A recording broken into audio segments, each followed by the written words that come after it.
सांग ना काय काय ठरवलेस तू, काय सांगणारस मासाहेबांना? सोड, तू टेन्शन घेऊ नकोस. मी मासाहेबांना सांगेन की ती माझी फक्त मैत्रीण होती. मी तिला डान्सच्या स्टेप्स शिकवत होतो आणि पोलिसांनी ते पाहिलं आणि गैरसमज करून घेतला, बस संपलं. अच्छा, म्हणजे मी तुझी फक्त मैत्रीण आहे असं सांगणारस तू मासाहेबांना? घाबरतो सांगायला की मी तुझी गर्लफ्रेंड आहे? ए, घाबरत बिबरत नाही हा. आणि मी आत्तापासून घरी का सांगू? तू कुठे असून मला लग्नाचं कन्फर्मेशन दिलेस? मी घरी सांगितलं आणि उद्या तू मला सोडून गेलीस तर? अरे त्या दिवशी दिलं ना कन्फर्मेशन तुला, पेपरवर नाही का लिहिलं I love you for ever Raghav? नाही जाणार मी तुला सोडून. तुला विश्वास नाहीये माझ्यावर?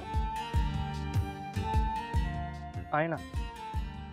ठीक आहे मग, आता महासाहेबांचा फोन आला की मी महासाहेबांना सांगेन की तू माझी गर्लफ्रेंड आहेस म्हणून.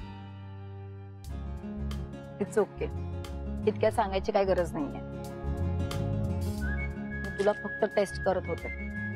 हा, बट हू नोस, उद्या जर तुझी कोण एक्स गर्लफ्रेंड परत आली तर तू मला सोडून जाशील.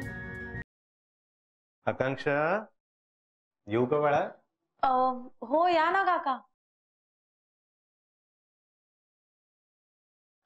सॉरी, मी तुला एवढ्या रात्री डिस्टर्ब करतो, पण मला तुझ्याशी थोडंसं बोलायचं होतं. बोलूया ना काका, बसा ना.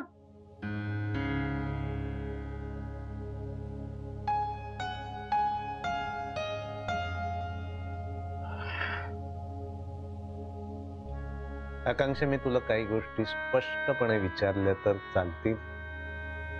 काका, असं विचारून प्लीज फरक नका ना करून मला. तुम्ही माझ्या वडिलांसारखे आहात आणि वडिलांनी मुलीशी बोलायला परवानगी घ्यायची गरज नसते.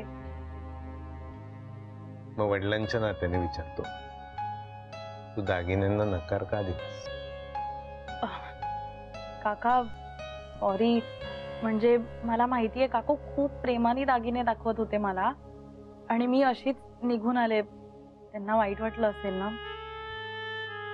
मी खरं तर असं करायला नको होतं, पण काका एवढे एक्सपेन्सिव्ह गिफ्ट मी कधीच स्वीकारले नाहीयेत आयुष्यात. आकांक्षा, अगं ही गिफ्ट नाहीये बाळा. श्रीकांतच्या होणाऱ्या बायकोसाठी आणि आमच्या होणाऱ्या सुनेसाठी अत्यंत प्रेमाने बनवलेले ते दागिने. त्या दागिन्यांवर तुझा अधिकारच नाहीये का? मग तरीही तुला हे दागिने घेताना असं अवघडल्यासारखं का होतंय?